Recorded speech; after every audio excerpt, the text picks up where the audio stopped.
The Woman Who Caged Destiny. In a village tucked deep between the silver hills of Elowin, where the fog moved like wandering spirits and the trees murmured secrets to the stars, there lived a woman named Merelda.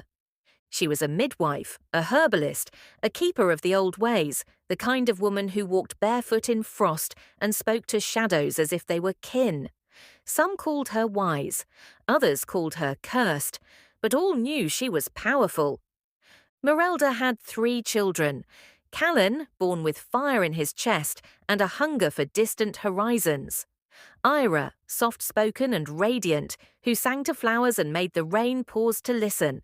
And Dren, clever and quick-fingered, who built tiny machines that ticked and spun without a whisper of magic. She loved them fiercely, too fiercely. You see, Merelda had seen what fate could do. She'd watched it twist joy into sorrow, turn laughter into ruin. And so, as each of her children reached their 7th year, she made a choice. Beneath her cottage lay a root cellar, old, damp, and filled with the quiet breathing of the earth. In that chamber of earth and memory, she gathered her tools.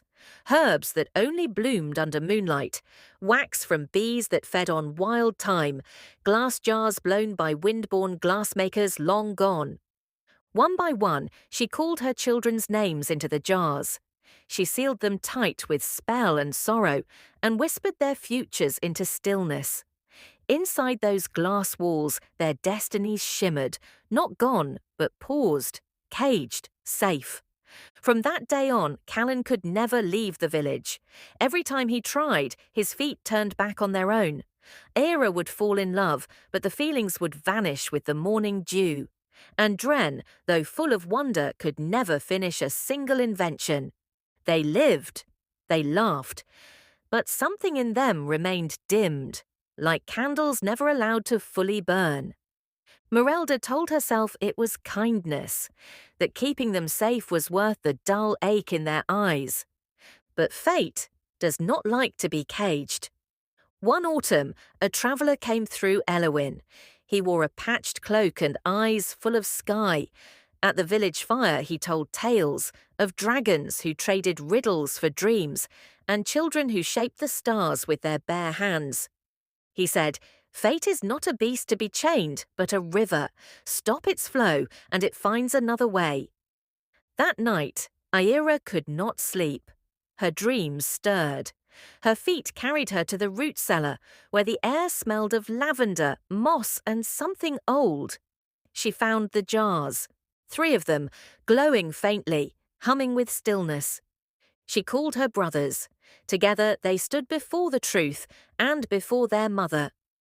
Merelda descended the stairs slowly.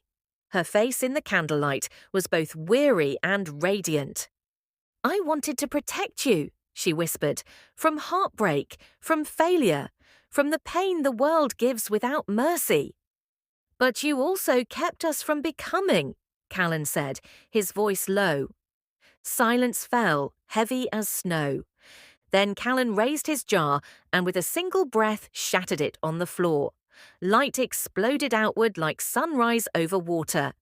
He gasped and saw the road west, the ship at the dock, the fire in his own chest finally freed.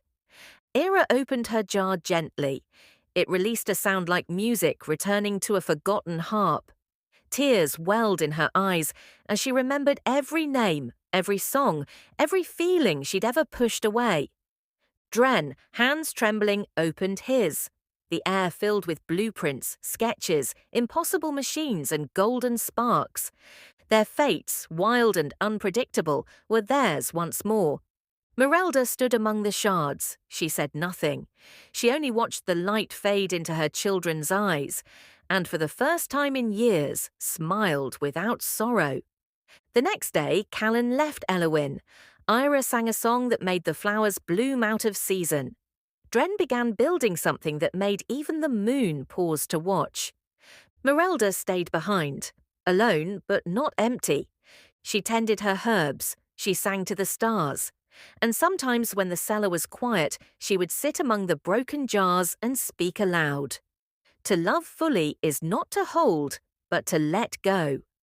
And in Elowin, when the fog rolls in and the fire crackles just right, they still tell the story of the woman who tried to protect her children from fate and learned that destiny, like love, must be free to breathe.